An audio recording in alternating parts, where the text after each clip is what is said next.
Assalamualaikum warahmatullahi wabarakatuh. Perkenalkan, nama saya Ilham Budi Iskandar. Saya dari Fakultas Biologi Universitas Jenderal Sudirman dan ini saya BSD 013142. Di sini saya tidak sendiri, saya ditemani oleh Profesor Ilham.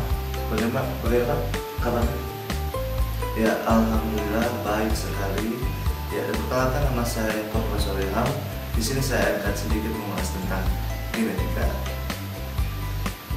Ya, yang saya ingin tanyakan itu bagaimana pengemasan DNA tersebut terjadi, Pak? Ya, pertanyaan yang bagus sekali Mas Iskandar. Jadi begini, suatu untaian DNA itu jika dipanjangkan akan melebihi dari diameter nukleusnya sendiri dan mengapa bisa memadat dikarenakan adanya suatu pengemasan DNA menjadi lebih padat lagi. Dan pengepakan ini terdiri dari beberapa tahap tingkatan. Dan tingkatan pertama terdapat suatu protein yang dinamakan histone. Histone ini mempunyai muatan positif dan terdiri dari 4 histone utama dalam tingkat pertama, yaitu ada H4, H3, H2B, dan H2A. Dikarenakan histone bermuatan positif sedangkan DNA bermuatan negatif, maka mereka akan melilit satu sama lainnya sebanyak 1,8 kali. Nah, setelah melilit maka akan terjadi atau akan terbentuk nukleosom. Nukleosom tersebut akan disatukan oleh DNA linker dengan nukleosom yang lainnya. Nah, kemudian setelah nukleosom terbentuk lagi, maka akan menjadi suatu serat 30 nanometer atau solenoid.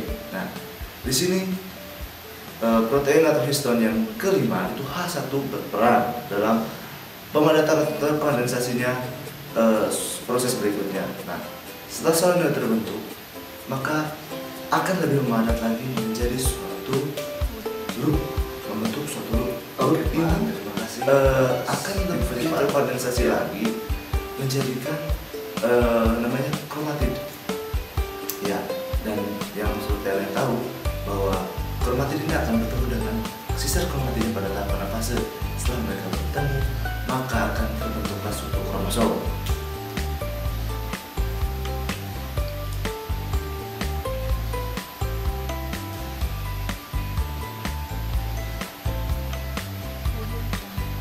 Ya, sama-sama Mas Iskandar.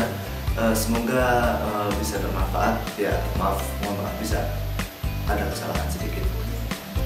Oke Pak, terima kasih atas infonya Pak. Mungkin sekian dari saya. Mohon maaf atas kekurangannya. Wassalamualaikum warahmatullahi wabarakatuh.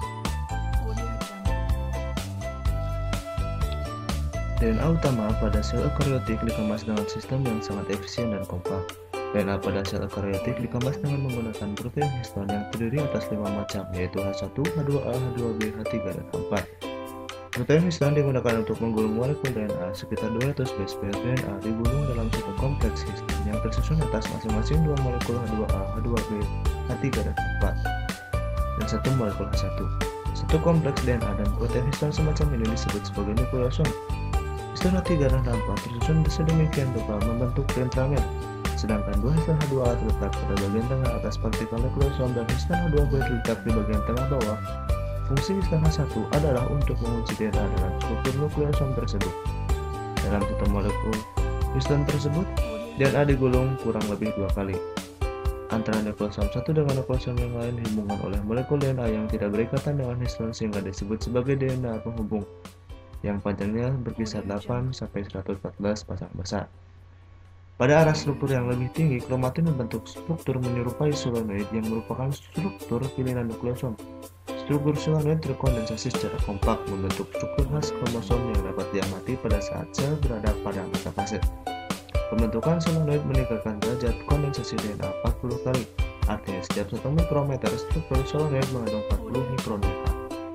Pembentukan solenoid memerlukan histone H1.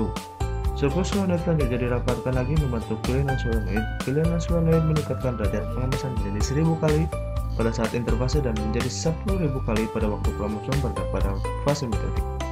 Pilihan solenoid yang membentuk radialog menyebabkan kromosom yang ukurannya jauh lebih panjang dari sel dapat dikemas dalam sel yang kecil.